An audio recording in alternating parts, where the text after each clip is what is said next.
Good morning, good morning. Welcome to day 4 of our Africa Business Growth Week. Scale your business while freeing up your time. Welcome. And today is day 1 for you. It's the first time you're here. Good morning, good morning. Welcome to day 4 of our Africa Business Growth Week. Scale your business while freeing up. If today is day 2 for you, type 2 in the chat box.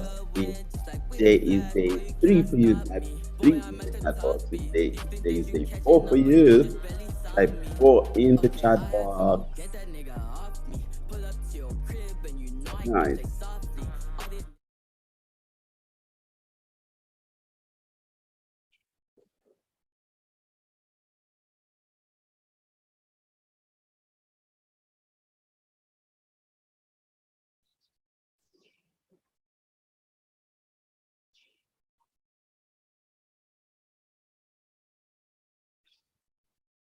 Excellent. We got Georgia, Dr. Georgia Dweslati from Botswana, day 4 today.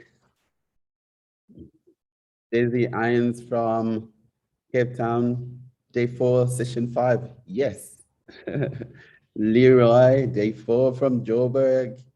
Xavier from Jos, Nigeria. Today is day 4. Well done. Excellent. Sarah was amazing. Yes, definitely. And we had Lelemba earlier. She was incredible too. Fantastic. And we Pinky from Botswana, day 4. Samuel from Tahiti Village in South Africa, day 4. Maud from Ghana is day 4. Fantastic. Excellent.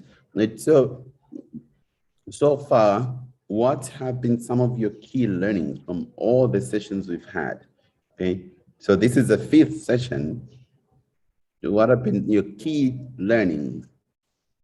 Just type in the chat box. Those of you who've been with us from day 1, and those who joined the 2 sessions yesterday, what have been your key learnings? Key learnings, everybody, key learnings. What did you learn most?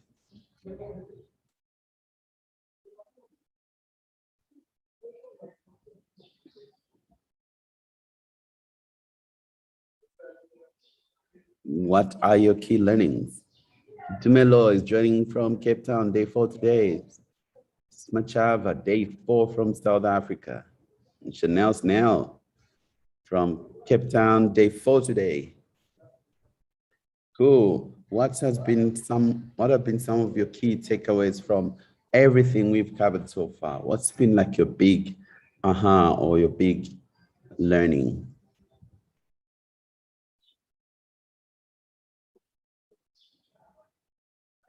Daisy Iron says, break it down step by step is both manageable and more measurable. Michael Wright joining from Durban, South Africa. Welcome back. Georgia, stay with it despite everything. Pivot, learn, pivot again. Josephine from Tanzania, day 1, welcome. Chanel, revising our vision, value stack, refining our customer. Tumelo, key learning around execution was about building the right team and managing accountability. Excellent. Great. So for those of you who are joining us for the first time, my name is Sandras Phiri. I'm the CEO and founder of Pranary, which is a practical business school for entrepreneurs. At Pranary, we help people to build and grow their businesses as well as to get investor ready. We help you understand what investors are looking for and understand how to position your business so that you can grow your business either with customers and or investor money. This is what we do. Yeah, and today I'm joining you from Kigali, Rwanda. I'm still in Rwanda. It's a different place now with better internet. Yay. And so, and those of you who are in Rwanda, by the way, I'm going to have a session at Kigali Build in Kiyovu today at 12 o'clock, and we'll have Amazon Web Services there, which is super cool. So you can join me there. Great. Now we go through some of the key learnings.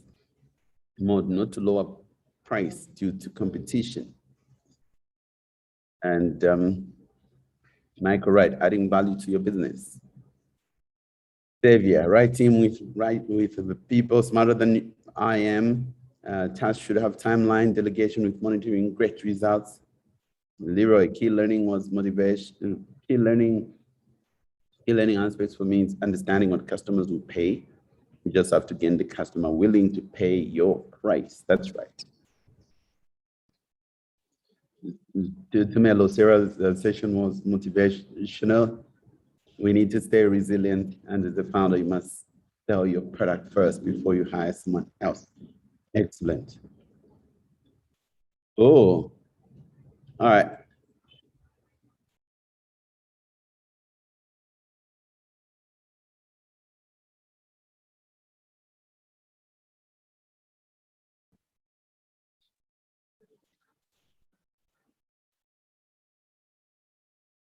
Great. So we had Sarah Dusek join us yesterday. We had Leland Phiri join us yesterday, and we'll continue with the 9-step blueprint by Pranary. This blueprint will help you increase your business, grow your business to the number that you decided, right, on day one, whether it's doubling your business, tripling your business, quadrupling your business, 5xing your business.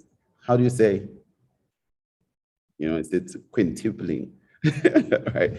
And whether it's 10x in your business, that is growing your business 10 times, all that is possible. And with that, I think the key things, some of the key things that came out was, first of all, you need to know where you're going. That's the vision, right? Then you need to know what's the revenue target that you've got. Then you go into now the marketing and the market and the product, and then also looking at marketing and sales, which we're going to cover today. Then there's the team, the execution, the accountability.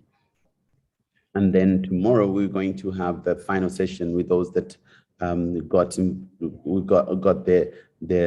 all access pass to the all access pass. Then we'll have a roadmap to success, and where we break down where you want to get to, and also now practically how do you handle the different parts of it, some pieces of that we encourage all of you.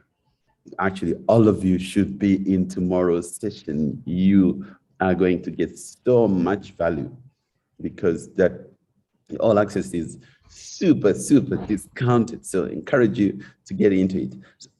Are you ready for today's session? Type 1 in the chat box if you're ready for the marketing and sales. These twins, or these siblings, right? Marketing and sales, the siblings. What is the difference, right? Marketing would be all the activities you take to help people, to guide people and to help people understand what you're offering and to show them what you're offering, okay?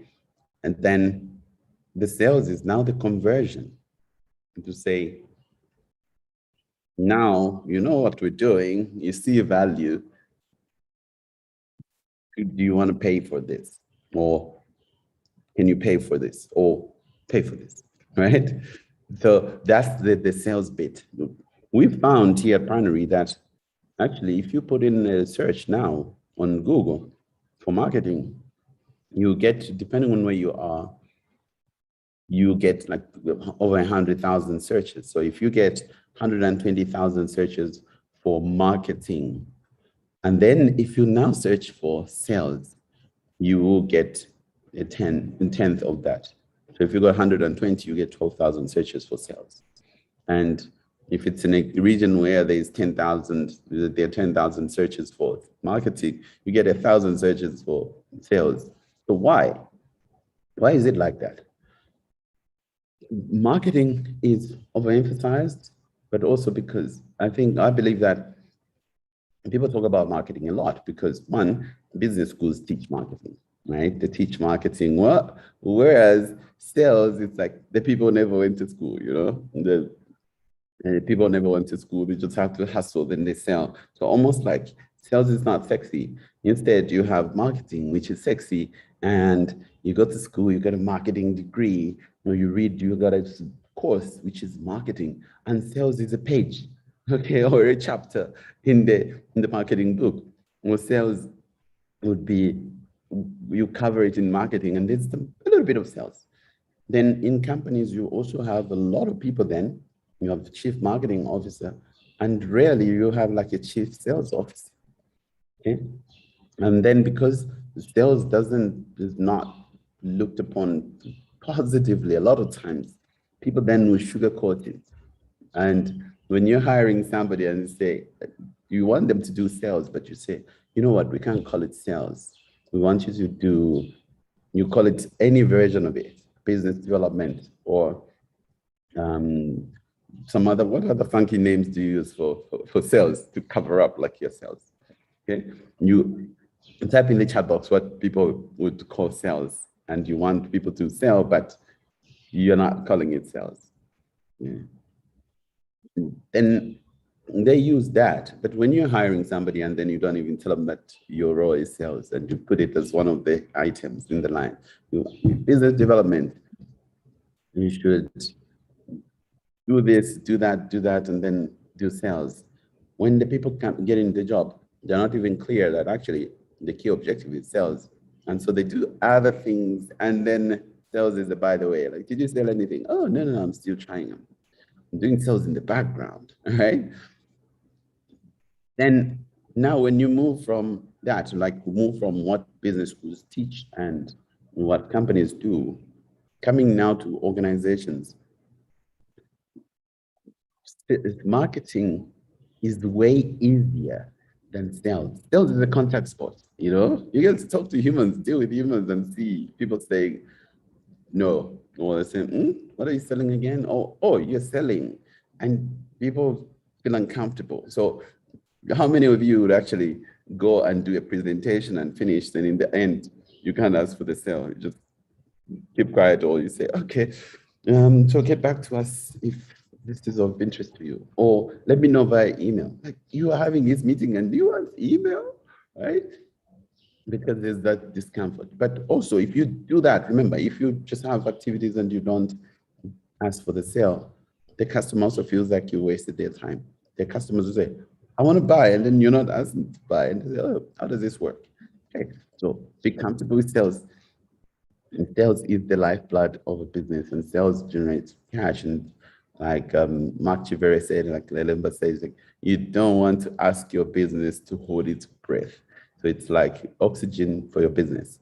Okay, so you don't want to ask your business to hold its breath. It's a matter of time before reality sets in. Yeah. Great. And so now let's start with, yes, Georgia. Sometimes people would call the salespeople the customer relations, okay, account managers, right?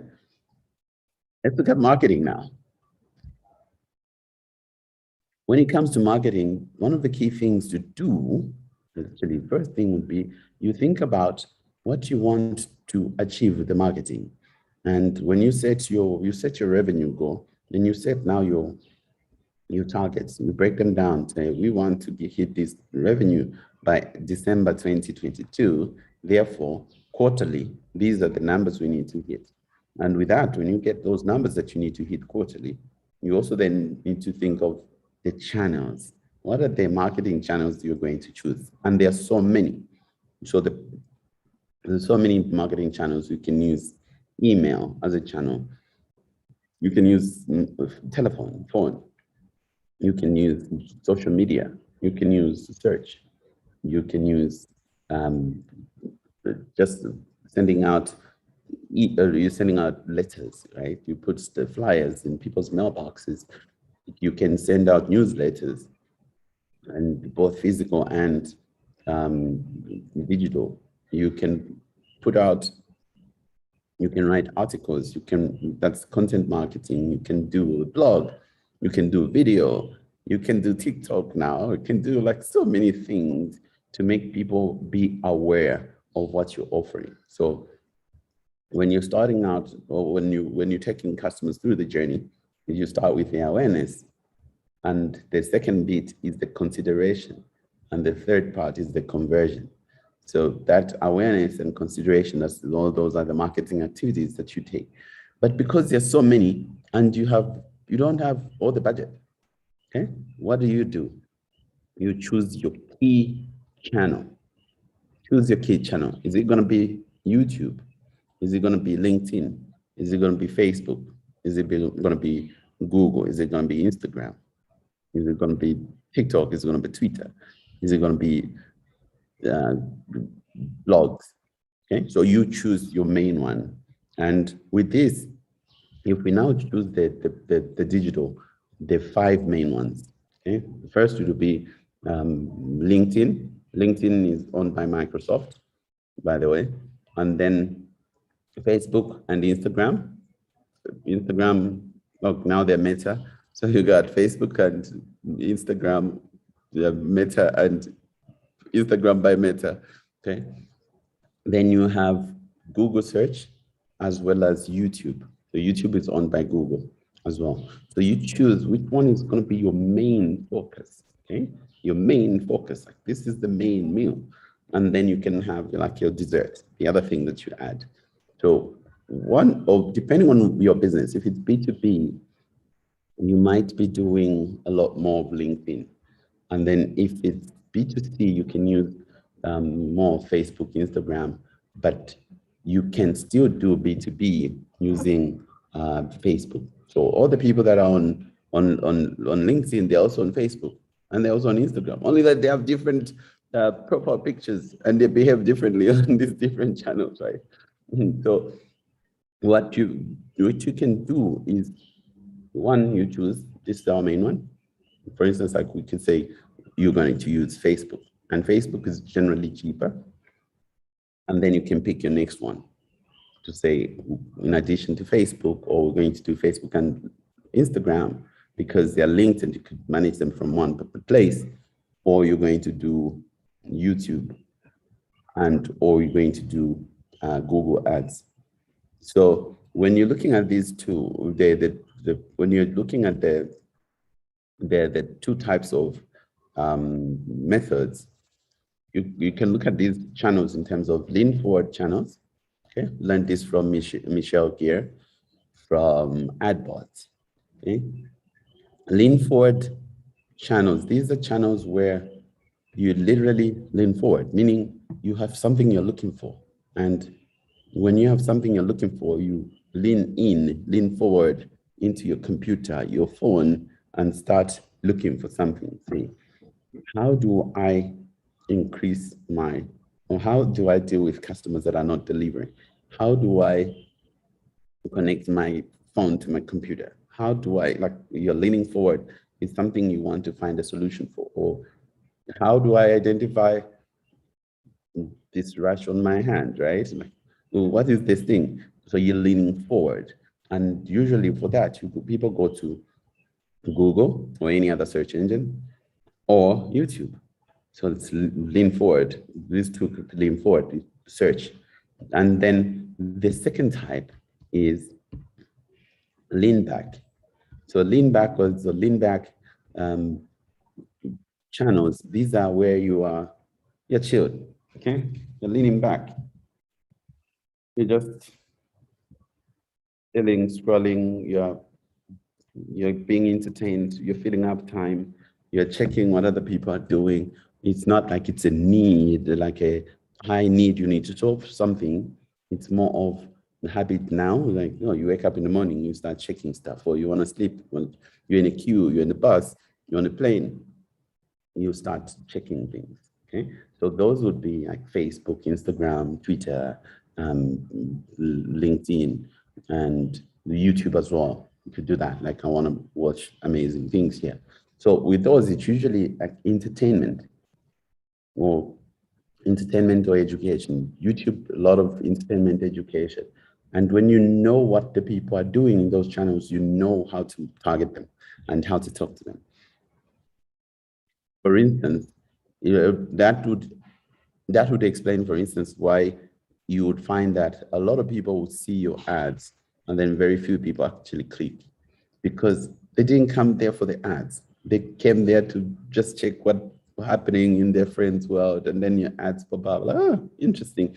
Then they go, then they see another ad. Okay, you even know, like, first I see my post, then second I see an ad, then I see post, then I see an ad, like that.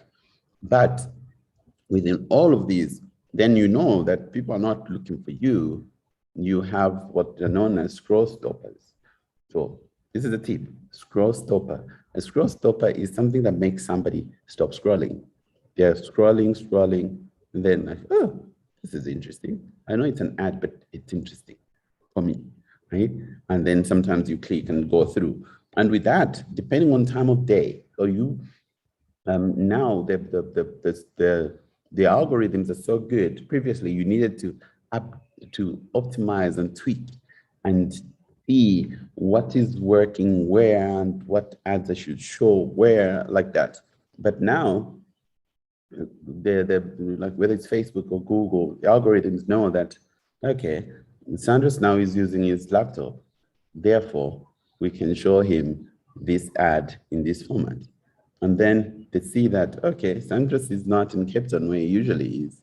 He's in Berlin now. Okay, cool. And oh, and he's moving and he's looking at his phone, probably on the train. Cool. This is the ad you can show him. And with that, then you have different ads. So then it shows you this for mobile, this for desktop, and then for you having variations, just having those variations, and when you place them, the algorithm optimizes for you. But now with that awareness that this potential customer is not looking for me right now, he or she is in transit. Therefore, when they see your ad, oh, this is interesting, they click on it, they get taken to your site, and then you say, you ask for, then I read your copy, right? And then you ask me to do something. So when you take people now from where they were, okay, they were at a party, at a house party, and just looking around and things are happening, then you get their attention where they come now to talk to you. Then what do you ask? In this case, what do you ask, right? Do you ask them for a heavy commitment item or light commitment item?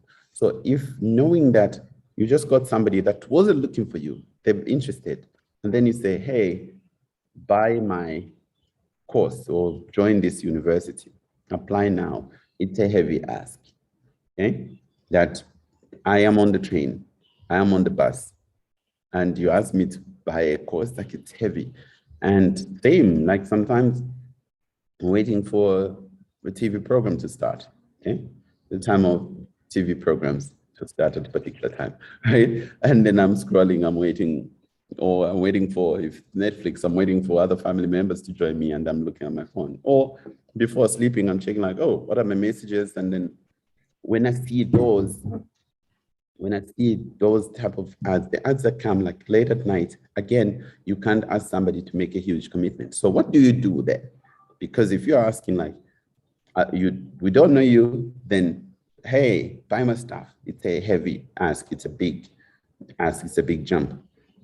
So what you do at first, it asks for low commitment. It could be you give them something of value. This is what I have, and this will solve your problem. And give me your email address and I'll send this to you. And if you just ask, like, I just met you, and you ask just for my Instagram handle, that's easy, right? You ask me for my LinkedIn, that's easy. You ask for my email address, easy. WhatsApp number, easy. Phone number, easy. But if you're asking for a meeting, like, oof, I just met you, and then thinking like time, that, or you're asking like, I commit to something. So remember that when you're meeting people for the first time, you give them something that's just low commitment. So what we do, for instance, with Pranary, we say, okay, come join our community. We'll give you this free ebook. Or join our community, get this free checklist. Or come, and then if you, sometimes then you can ask for a little bit more commitment, right? To say, now that you've given a free email, I've given you this, then now I could ask you to say, now we've got this program for you. And also it might not be heavy commitment, and move people in through that path. Then you create a customer path. You have your funnels that we'll talk about funnels again, where you take people through the pieces, the parts of the journey, and you increase the commitment they give you. So, and the commitment that they give you, and also with the money that they give you, okay? A lot of you, why your marketing is not working is that you are asking to married people on the first time you meet them, okay? So, think of it this way. You just meet somebody like, hey, let's get married and have 4 children. And be like, whoa, weirdo. But that's what we do online, right? You just say, hey, this is my ad, buy now, and you do this. Like, who are you? So if people don't know you, you take them through the journey. There's the awareness piece. There's the consideration piece and the awareness piece. So, and the conversion piece. So again, it's like you meet somebody like, hello, hi, how are you? Then coffee or dinner or first date, then another date. And then that's when marriage proposals and come in, and children and all of those type of things. It's the same person who might say no when you just say like, hey, let's get married. Like, if you take them through the journey, they will know you and trust you. And then they would eventually say yes. So what happens here is that you're moving people from they don't know you to they trust you. And how do you increase that trust, and how do you reduce the time for trust? Several ways. One is what I've talked about already. That one, you can just give people something of value and continue to give something of value. And I did a video as well explaining how to network or how to get value from social media groups and WhatsApp groups and all of those. It's like you start by giving value before you say, hey, DM me. Okay, you start by giving value before you say buy from me. Same thing. Take people through that, give them value, and then you ask them for higher commitment. So to reduce the time to trust is you can give them a lot of value very quickly. One method is what we're doing here. So if we take you through the masterclass where you're giving lots of free value and lots of stuff, it increases the trust. If you came in for the first time, day one, okay? Day one, if you came in on Monday and it was the first time you heard of us, you'd be like, interesting. And if you didn't know us at all, it was unlikely that you just saw the ad and then you sign up and say, I'm going to spend 1 hour. It's like asking 1 hour from somebody who doesn't know you is hard. So you get fewer people say, yeah, this is interesting, I'll spend 1 hour. And if you ask now for 1 hour every day, it's like, okay. But meaning if they're seeing value, then they trust. And then by doing that, then we compress the time from, oh, interesting to, oh, I trust you, I like you. Oh, cool, I see you can solve this. Then they purchase, right? That's what you could do. And you could do that for yourselves as well. You could do your own masterclasses. All of you, your businesses can do masterclasses. And I've had somebody who's, Faiz Khan, who's one of our amazing entrepreneurs, one of the game changers at Pranary. He has a tutoring company that helps people to pass their accounting exams. And he joined us. Then he learned about doing masterclasses. He was signing up like 1 person, 2 people, every time. And he had about 10 to 15 clients.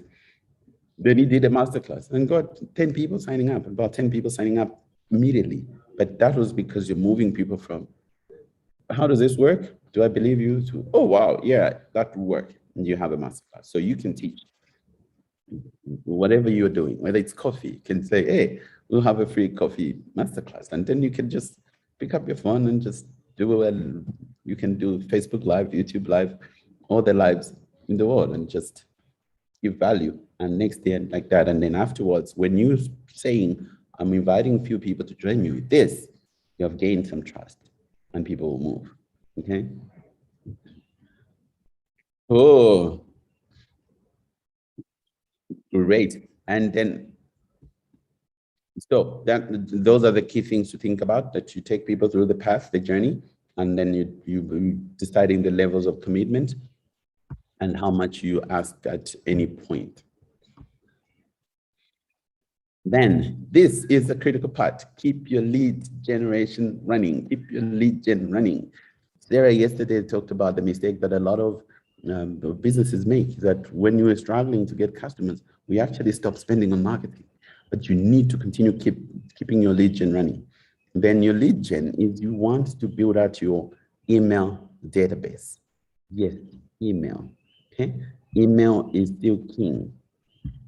Email is still king. So with email, that's traffic you own. You pay some money to get somebody into your mailing list. That's traffic you own, people that trust you and people want to hear from you. They give you your email address. They're easier to sell to further and to invite into other things. So for instance, when we pay Facebook and Google to get new people, it's way more costly and the conversion is very low to join anything compared to when we ask our database, our email database, to join us for something. Like sign-up rates, if it's email, it's about over 50%. But if it comes from cold traffic like Facebook, it's about 3%, 2%. And if you do 3% from cold traffic, you're doing very well, okay? A lot of times it could be 1%, okay? And so what do you do with lead gen? It's like you're giving people a lead magnet. What is something you can give them of value that they would say, oh, thank you, okay? And how do you create a lead magnet? We'll cover exactly what you do to create a lead magnet in Velocity, by the way. But here are the steps. What to think about is that think of something of value, like really valuable. If it's an ebook, it should be a book that somebody will say, wow, I could sell this book. And when somebody gets it, feels like, I could have bought this book, but then you give them for free. If it's a report, you should teach them something of value. And if it's a course, something of value, but something that feels like, wow, I just saved a lot of money here. And what it does, it creates a little bit of goodwill and creates trust, and also triggers reciprocity. Like somebody wants to do something for you back. Like it's like somebody gives you like, hey, here's a coffee. Like, oh, thanks.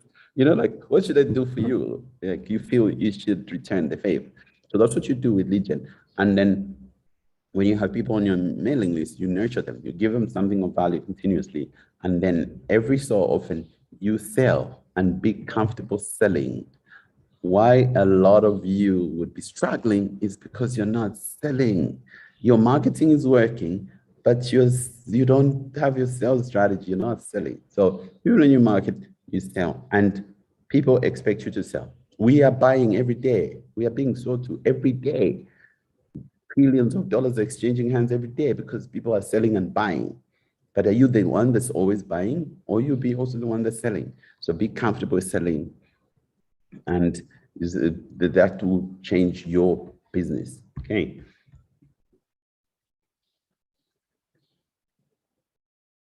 Cool. We're going to talk about funnels. Okay. So type 1 in the chat box if this is slightly useful. Okay, so far. Type 1 in the chat box. We'll talk about funnels now. Okay. What can we use funnels for? So funnels are the steps that people go through to purchase from you, moving from they don't know you to now I know you to trust you, I want to purchase. There are different types of funnels. So we're talking about now the marketing funnels. And the marketing funnels would be, so you draw out your funnel on paper to say, how do people come to know about us? They might know about us from paid ads or search. And what do they do when they come to us? And then a lot of times you find that, oh, actually there's nothing. We got a website that just is a glorified brochure, you know, like, hey, we are this, we are this, we are that, we are that. And a lot of websites are not written for the customers. They're written about you. You're just talking about yourself, okay? And right now, if we did an audit, I bet you, like, if we looked at all the 30 people right now, the 31 people on this call right now, live on Zoom, if we share and say share your websites, I can tell you that only 5% would have a website that actually talks about the customer and says what they do for the customer. 95% will just talk about themselves, when they were established, their VAT registration number, company registration number, all the things that are just irrelevant. If I'm coming to your site, I've got a specific question like, what do you do? How can you solve my problem? Or can you solve a problem for me? So you start out saying what you do, and either you can start with the pain to say, we help you solve this, or are you struggling with this? We help you solve that. Or we help this type of customers to achieve this. Okay? Oh, that's what you do in the home. So nothing about how amazing you are and all of that. Then later on in the page, that's when now you talk about like why they should trust you. Maybe you add a few credentials, but again, because you don't want people to leave and go and start studying you. No, they want to know, am I interested, am I not? So I'd say like your homepage now, okay, would be like Tinder, right? People swipe very quickly, you know? They swipe, I don't know which side, so I don't know. I'm not on Tinder, but it's very quick that people decide very quickly to say, not interested, not interested. Interesting. Okay, not interested. So when people come to your website, they actually spend 3 seconds before they leave. 3 seconds before they bounce. They come to your site and they read, what is this site about? A lot of information. And believe me, what we always tell you about in Pranary about how to pitch in 1 sentence, how to pitch in 3 minutes, that's how it is with websites too, that people actually have short attention span. It doesn't matter. You love your company, right? Like we all love our babies, and we think that if we post pictures of our babies online, they're going to get like 1,000 likes, 1,000,000 likes. But we are not, people are not as interested about a baby as we are, right? So we are too close to the matter. We love our children, and all our children are cute. I'll tell you actually what I used to do. So when in my second formal job in Zambia, in Lusaka, I worked for a bank there. So I moved the bank, like they had single dial-up connections for the managers. The managers had internet. Then I worked in IT. It was my first degree in computer science, and I did a Cisco certification. So then I learned I set up a mail server. So I set up a Linux box from scratch, and then set up the mail servers there, web servers, and gave internet to everybody, all the employees, and each employee had an email address and all that. So it's nice now, like, okay, email is just for the directors. They had the @Zamnet email addresses. Now they had at the bank's email addresses, like Invest Trust Bank. But I just got married and I just had a baby. Guess what? I was so excited about my baby. I was sending pictures of my babies to the whole mailing list every day. Like, this is how the baby is looking now. At that time, at least, in consolation, looking back, I'm like, oh my gosh, was that what I was doing? But the consolation is at that time, people didn't have a lot of email coming into the mailboxes. And sometimes some of the managers would come to me and say, I think the mail server is down. Says, why do you say that? It's because I haven't received any email this morning. Says, oh, maybe because nobody has sent you an email today. Just check. Then I send the test email, it comes through. It says, okay, it's working. So we didn't have a problem with spam then, but now emails are coming left, right, and center. Okay. So, but that's just an example of that. You are attached to your baby, think your baby is the cutest thing. I look at my baby's photos now, like, oof. Okay, didn't look as cute. He's cute now, but at that time, like, most babies are ugly, especially when they are born. My gosh, no. Yeah, but God, in his or her infinite wisdom, made sure that we just love our babies. Okay, It's fantastic. And so you love your baby. People don't see your baby the same way. Same for your business. Make sure you are talking to them. It's not about you, it's about them. Structure your site so that it talks to the customer. And then when you're using now the funnels, like when you set up your funnels, you automate. You can automate using your email, your CRM. So we have, with those of you who want credits, we have active campaign credits, and we also have HubSpot credits. So you can use any of those products. You go to pranary.com/partners. And then you get any of their CRMs there. But what you can do, or you can use MailChimp and all of those, then you automate, like somebody comes in, then you automatically send them this and that, and taking them through the path. So you can do that, and they'd love to hear from you. So question is, how often should you send an email to your customers? How often should you send email? Previously, there used to be a monthly newsletter. But now a month is too long. You wait a month, people forget about you. So this time you send the email every week, weekly, give something of value.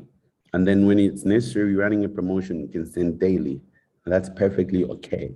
And the people who love you and love to hear from you sometimes might not open, but they won't unsubscribe because they know something of value will come one day, right? Okay. Now let's look at sales. Sales we talked about is the lifeblood. It is of the business. Okay, sales is the #1 skill in life and business. This is what Robert Kiyosaki says. Like every time you're selling, like you want to get your kids to eat vegetables, you're selling. You want to ask somebody on a date, that's selling. You ask somebody to actually buy from you, selling. You're convincing people that we should watch this type of movie. Getting the family to do something together, that's selling. Like all of those are selling. Okay, so if you're selling all the time, that's why even marriage starts with a proposal, right? It's serious business and ends in settlement.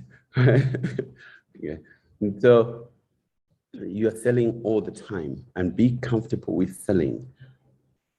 Let's define selling for a bit. How would you define caring? Okay, type in the chat box if you're saying caring.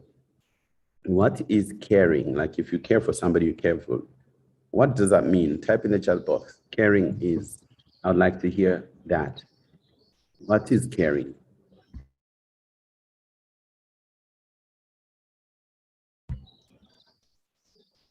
What is caring? Okay. And whilst I'm waiting for the answers for caring, I'll talk to you about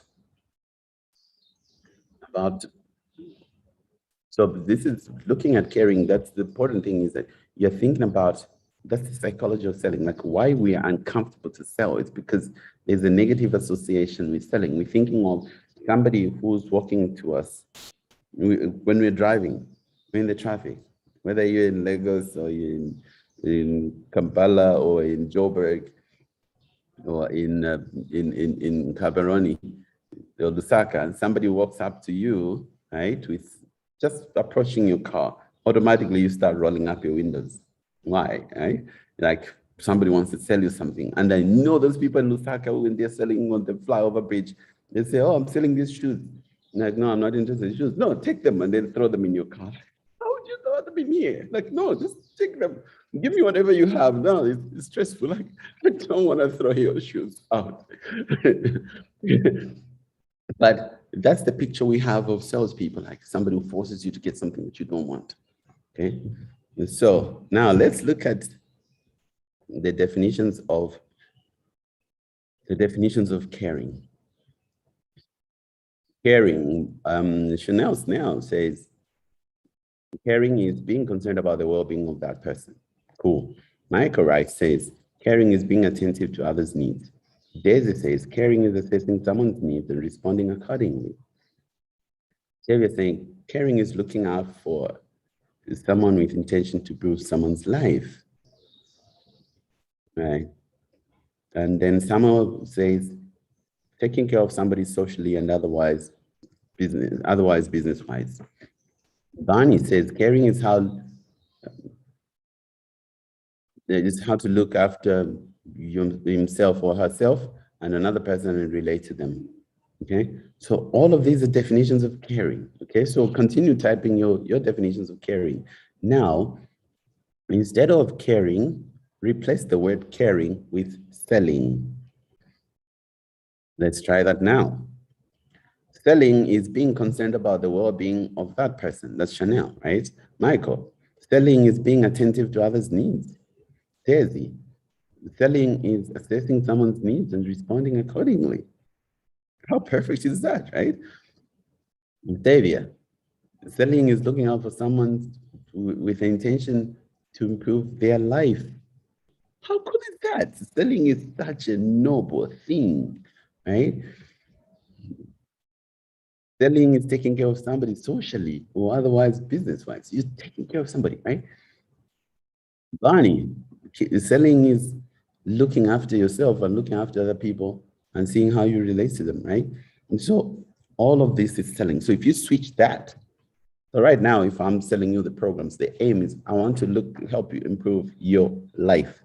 It's not, people are thinking like, oh, selling is just, I want people's money. We are buying all the time. We are buying all the time. And we are giving something of value. And then if you're not charging for it, first of all, the customer doesn't value it. And then also you feel resentful. How many times you've been giving money to people, say, I need money for this, I need money for this. Then in the end, you're frustrated, like, I've been giving you money and nothing is improving. And like, I don't want to give you money anymore. How many of you have experienced that? And it's the same that if you do, meaning when you give something, you want to see a change. And it's the same, like when you're caring for somebody, you're selling somebody, it's because you want to see a change in their life. So be comfortable with selling. Okay. Fantastic. So how do you then increase customer conversions? One way of increasing customer conversions is through bonuses and giving bonuses. And how you stack bonuses, there's a method on how you stack bonuses. You see why those late night informations work? There are a lot of them in the States, my gosh. They're telling you about, you know, like that in the essay, it's I think the specific channels like where they're talking about what you're going to buy. Say, hey, we're giving you this knife. Get this knife now for $19.99, and then they go on to say, oh, plus you got a bonus that if you get that one knife, then we'll put in another knife for free, another knife for free, another knife for free, and then your passive value then keeps stacking up. Like, oh, okay. And it's different if they had just said, hey, get these 10 knives for $19. So you could do that. When we talked about the value stacking initially, you don't stack the value and say, we'll give you all of this in this price. So you give them what they're looking for, the core thing, the core offering, and then you add all the other things that you help them achieve their goal, and you stack them as bonuses. But the bonuses needs to be useful, okay? And then you could use guarantees. Why customers are struggling to buy is because they're thinking, oh, is this thing gonna work? I'm not sure if it will work and how it's gonna work. What if it doesn't work, right? What if I don't like it?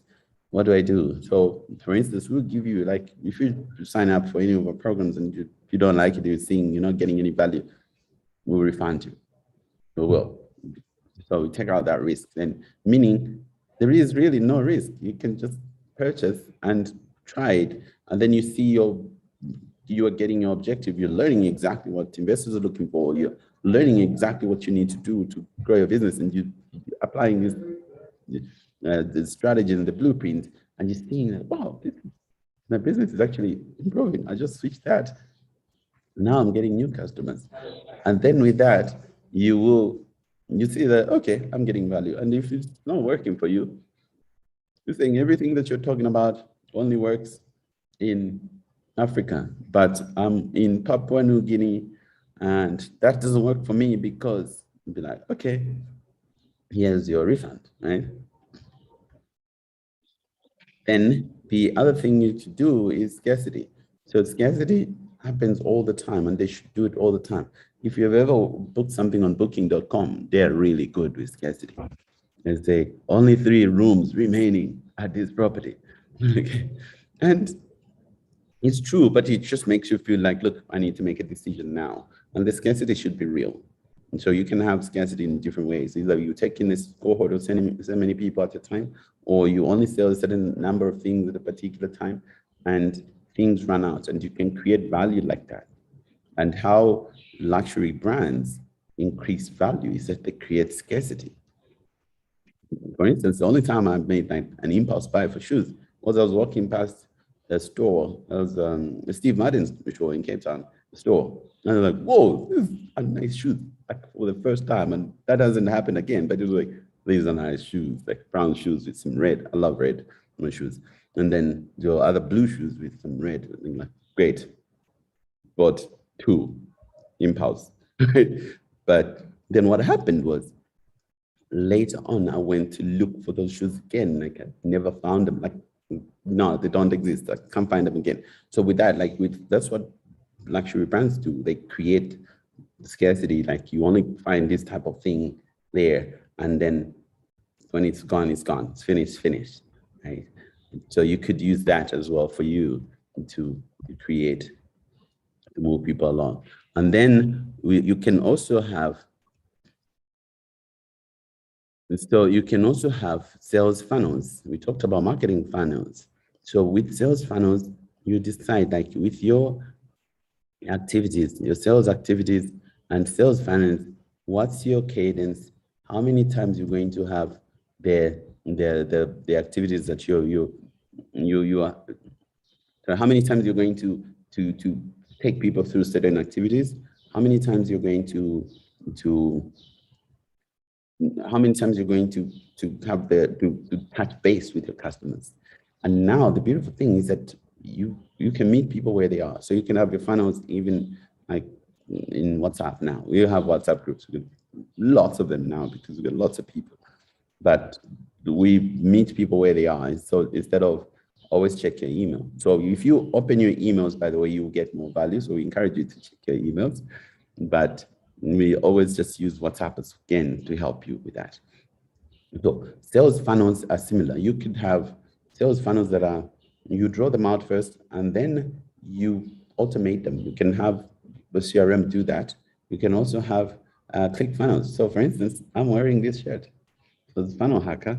And later on, we will share with you like where you get this, but it's Click Funnels by Russell Brunson. And what it is, it's a software that helps you to automate some of those sales and taking people through the funnels. And the funnels, and you think of funnels, attach funnels with landing pages or squeeze pages. So what's the importance of landing pages? Landing pages are important because they're a dedicated page for one thing, okay? Dedicated page for one thing. Think of it of, if you walk into a store, how many of you, when you get like into certain stores, like choose the type of coffee and they're like 100 types of coffees and you don't know what to do, like just tell me what to do. I went to a cafeteria in Pretoria and they had this long menu and like, we make your own burger. I'm like, I don't want to make my own burger. Why don't you just guide me to the burger? You know, like that, like a confused customer doesn't purchase. So if people go to your website and say, oh, I could do this, I could do that, I could do that. Oof, what if I make a mistake and you don't purchase? So you need to guide them. So what landing pages do is they sell one thing. We're just talking about one thing. Okay. So it's like having a salesperson says, hey, I'll guide you for you to buy these base shoes and just take you to the shoes that you are like, cool. As opposed to enter our store, choose what do you want? And then coming up with a trolley full of other things and you didn't buy what you wanted. That's frustrating. And next time, then you don't choose very well. Okay. And then you can automate those, but you need to have a cadence for that. And also you need a cadence for your sales activities. Okay. How many activities do you have per week? How many sales activities do you have per week? How many times do you touch base with customers? How many of you, when the customer says, please follow up with me again next week, you actually do follow up? How many of you take that to be a no? Like, clearly they don't want to buy from me. Okay? So you lose a lot of sales because you're not following up. And a lot of sales happen after the 5th or 7th touch point, following up. So follow up, follow up, follow up. The power is in the follow up. A lot of you just reach out once and then you don't follow up. Okay. So follow up, follow up, follow up. Now you could also start typing your questions. Ask your questions in the chat box. Questions in the chat box. And then on any part of this that we've talked about. Cool. What would be your questions? And then also, let's hear, in the meantime, let's hear from Claudia, one of amazing people from Pranary and Black Mamba. So Claudia is in Eswatini. She makes Black Mamba chili, like the best chili sauces in the world. I can say that. They really are. So those of you in South Africa, Lesotho, Eswatini, and check out Black Mamba. And then in the States, but you can buy Black Mamba chili pretty much anywhere. But here's Claudia, and hear what she says about Pranary. So type your questions in the chat box. So my name is Claudia Castellanos, and I am the co-founder and managing director for Black Mamba Foods. I think what Pranary offers is something that is so unique in the market, especially for entrepreneurs of entrepreneurs that want to grow and scale the business. It's like 3 things that are amazing. The fact that you get like really practical information on how to scale your business, what investors are actually looking for. Like nobody teaches you that. It's you don't learn that at business school, even if you're a business person. And I think that the third added value, which is amazing, is that they even introduce you to investors. I mean, you don't get better than that, especially for businesses that are in that stage of scaling and you are part of what they call the missing middle. And the missing middle, nobody was there. And Pranary is actually coming to fill that gap with practical, extremely valuable knowledge on how to actually scale your business. Great. Awesome. Cool. Okay, now to the questions. How does one develop a sales funnel for a SaaS marketplace application? Great. Okay, so for software as a service marketplace, you create the funnel in the similar way. So think of what are the customer touch points? Where do customers know about you? What's the first thing they do, or what's the first thing they need to do? And then what do you do next? And draw it out first on paper. Okay, and then you can now start doing that manually, or you start automating that. But you start giving people lots of value. So some people then give tips like, this is how you can help you help your team to do this, or this is how you can help your business to do this, or this is how you can do this. But you start giving lots of value and getting people through the funnel. And if it's a marketplace, a lot of times if it's double-sided, you need to get funnels for both sides, giving value to both sides. Okay, like how much value do you give each one, and then just continuously. And sometimes it feels like nobody will buy, but again, because nobody will buy, because nobody is buying because you're not asking them to buy, first of all. But they read your emails. If you're using good software, you'll see which emails are doing better, what people are, how people are reading, what they're clicking on, like that. And so you can develop it that way. Good. Chanel's asking, most of our clients come to us as word of mouth referrals and Google search. Cool. Chanel makes like amazing coffees. Get some. How do you create a funnel with first time encounter? We cannot ask contact details like email. Okay, why can't you? Right? So Chanel, you ask your question and you answered it yourself, but the answer blocks the creativity, right? So instead of saying we cannot ask, it could be, could we ask? Or how do we ask? Okay, you can ask. So you could ask, like, how I think like Seattle Coffee asked you like, oh, there's a loyalty program. Do you want to give us your details? And then you enter your details.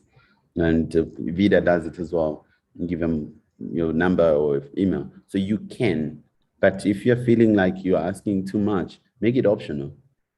Make it optional. You say, hey, give us, so when you're asking people to give you their contact details, what are you giving them back? So give them an incentive. You're saying, give us your email address and phone number, and then we'll give you this.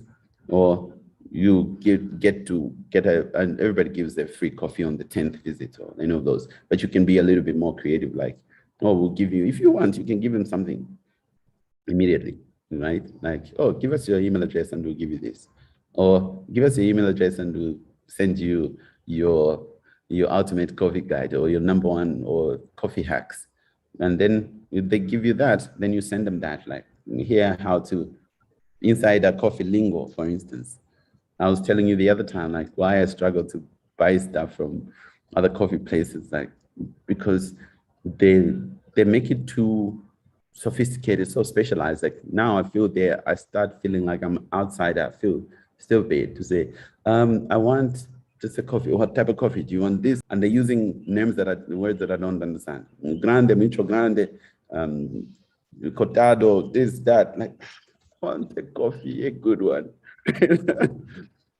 I'm lactose intolerant. Give me with this and that, like that. But if you, maybe that's what you do. Like, oh, yes, fun facts about coffee, or something that insider coffee info, and give us your email address or give us your phone number. So it's easy now. You can just do phone and do WhatsApp. Okay. Cool.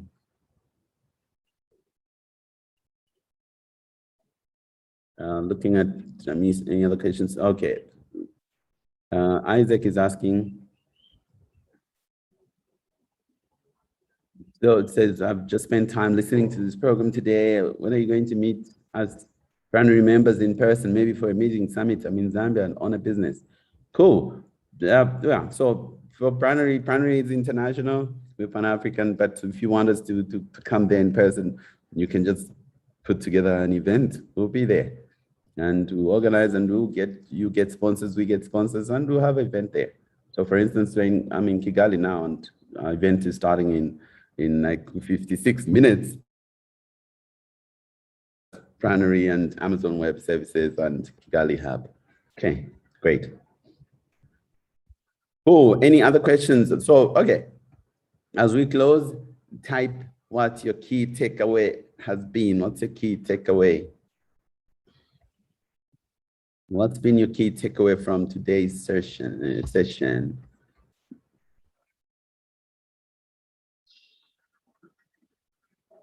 Cool. Then remember, tomorrow we have the roadmap to success. And then give your feedback. Hashtag Pranary on your social media. Really appreciate it. And then the ones that we see, like, okay, they've been consistent and giving really good comments on Pranary, about Pranary, and just talking about the value that you're getting from this, we will send you a special Pranary t-shirt. Okay. Oh, key takeaways. Barney says, underestimating importance of selling. Great. Daisy, value first. Pinky, follow-up is key. Chanel, importance of the funnel and how you can practically do this. Scrollstopper offers and importance of giving value. Absolutely, absolutely. Great. Awesome. So excellent. Thank you very much, everybody, for joining us today. Okay. Thank you for joining us today.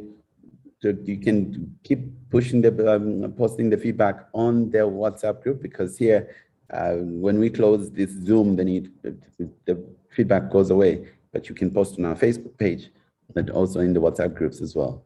Okay, thank you very much. Key takeaway from Samuel: choose your key channels. Key takeaway from Xavier: website should be written for the customer and should focus on answering their question, giving value, and onboarding for value. Great. Yes, the replays are available on the concierge page.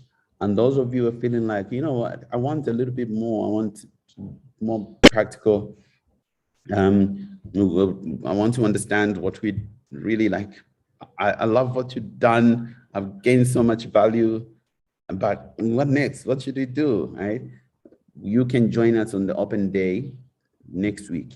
Okay, we have an open day next week, and this open day will share with you the programs we've got, and then we are opening applications as well into Velocity, our incredible business growth program. So this program takes this that we've talked about and then puts it into practical steps and shows you how you do it exactly. You get templates, you get somebody to help you, like how do you look at your website? How, if your funnels are not converting, what do you do? If your ad spend is too much, you're not getting any money, what do you do? They'll also teach you how you create ads ads funnels that actually pay for themselves. Okay, so that now you don't have to start giving money to Facebook and Google. That's like super key. So where you create value and you have an offer, but because of that, if you have a percentage of the people that are purchasing, then it pays for their ads as well. Cool. So catch the replays on the concierge page and join the Pranary Open Day. And also, once again, if you missed, like those of you who missed, say, look, I missed day 1, day 2, but I want to have access to all of these. What do I do? You can get the All Access Pass. And the All Access Pass also gives you the downloads. Like this is what we're talking about. You download that and use it. It's yours. If you're feeling like, look, I don't want to get into the full program later, but this, I believe I can get so much value just from this. You get the All Access Pass. So the value of the All Access Pass is actually $470. Okay. But you get that just for $47, because what we've done is because we've packed it with so much value, and then how we are able to reduce that is just really to say, look, you know what, you've stayed with us for the longest time, you've stayed with us during this masterclass, and then all access then goes away. And so all access is not how we sell our programs. Our programs actually, our programs, the full programs, they actually, when there's a scholarship, they cost $500, but the full programs, they are over $1,000. So just for you to have context, okay, have context. So if you join there, if you get the All Access Pass, you also get for free, you get the Road to Success session tomorrow, okay? When I will break it down, like what is your goal? What are you doing? Let's work out what you're going to do to achieve that. And then you get a free business coaching as well, okay? You get a session, free business coaching. Then you also get the opportunity to pitch to investors. So those of you who are saying, look, I got a business already, and then I've got a pitch day because I want to pitch investors. I don't know how. We'll do the fast track for you. Then we have a monthly demo day next week. Okay. So if, depending on your speed, if you sign up today, you join a pitch practice tomorrow, and then you work on the feedback, then you can pitch investors at the end of the month if you're ready. If not, you know exactly what to do to get ready. Okay. Then we'll also give you the access to our pitching guide and pitch deck training. Okay. So all of these are just really, really super, super bonuses that we give you, because we believe that a rising tide lifts up all ships. So in closing, the importance of everything that we've talked about now in terms of access to pitching and access to investment, we are sitting with a different type of money problems right now at Pranary. We have a lot of investors that are looking for companies to invest in. They are looking right now. And and then they still can't find them. So that's why we're giving you all of these, saying, look, you know what, for us, the most value is that if you move, now you're generating lots of the revenue, then we can work with you on bigger things. That's why. So that's the catch. That's why we're giving you all of this for free. It's because We want you to get to a point where you are able to generate lots of money. And if you're making lots of money, then we all make lots of money together, right? Right now, like some of you might be like, okay, I don't have this. Like, we know, and that's why we're supporting you in this way to say, get this and get all of this value. Okay, now listen to Sarah in closing. Like Sarah is the investor. Sarah spoke yesterday and why she loves Pranary. And we rebranded from Startup Circles. So if you hear Startup Circles, talking about Pranary. Every day, entrepreneurs ask me, can you help me please get investment for my business? Getting investment for your business is probably one of the hardest things entrepreneurs have to do. And so often the biggest bottleneck for growing and scaling a business is having capital. The need to have working capital in your business to grow is usually essential for businesses that scale. So how do you do that? I realised after becoming an investor that there's a gap between entrepreneurs and investors and the language that we speak. And so in conjunction with our partners over at Startup Circles, we created some incredible programs to help you become investor ready, to learn how to speak investor language, to learn how to present to investors the things that they want to see and the things that they need to learn about in your business, and to also help you think about growing a business that could scale. So if you're eager to grow a big business, if you're wanting to learn how to validate your business and get it up and running and build a business that really could be something big, head on over to startupcircles.ai and join one of our incredible programs starting soon and get yourself in front of investors so that you can grow. Fantastic. So you heard it from the investor saying, get investor ready. And Sarah and Enigma and Lelemba got lots of money that still haven't deployed, right? They are investors and they are looking to invest. And we have a lot others. And then one of the requirements that they want to see your business, they want to see businesses that are growing and growing fast, like they said yesterday. So if you show that growth, that is super powerful and investors love that. They love to see growth and they love to see fast growth. So it's the case of when you have money, more money is given to you. Those who have, even more shall be given to them. Okay? And sadly, the verse continues that those who don't have, even the little which they have shall be taken away. But we don't want you to have the little that's there to be taken away. Instead, we're giving you like lots of this value. Okay. So you join us in the roadmap to success tomorrow. Make it happen. You will be glad that you did. It will change 2022 for you. I can guarantee you that it will change it for you. Great. Thank you very much, everybody. Thanks to our team. Thanks, Christy. Thanks, Lumbu. Thanks, everybody, Pranary. And thank you very much, everybody who joined us for all these days. Thank you very much. Thank you very much. And you can watch the replays online. So thank you. Thank you. Thank you, Devin. Devin Lakani, thank you very much. Good. Thank you, Pinky. Thank you very much. Thank you, Ramatsoko, Joseph Machimbe. Thank you very much. Chakabana, Chanel Snell. Thank you very much. David, Henry, Tembo, Isaac, Duvole, Kamuhangire. Thank you very much. Leroy. Thank you very much. Maud, Bakani. Thank you very much. Mike Wright, Moko. Thank you very much. Mwaba, thank you very much. Phiri, thank you very much. Xavier, thank you very much.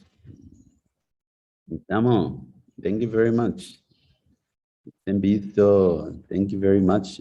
Machava, thank you very much. Tauo, Tarudola, thank you very much. Tumelo, Motaung, thank you very, very much. It's been great having all of you. Looking forward to seeing you tomorrow. Thank you very much, everybody. Bye-bye.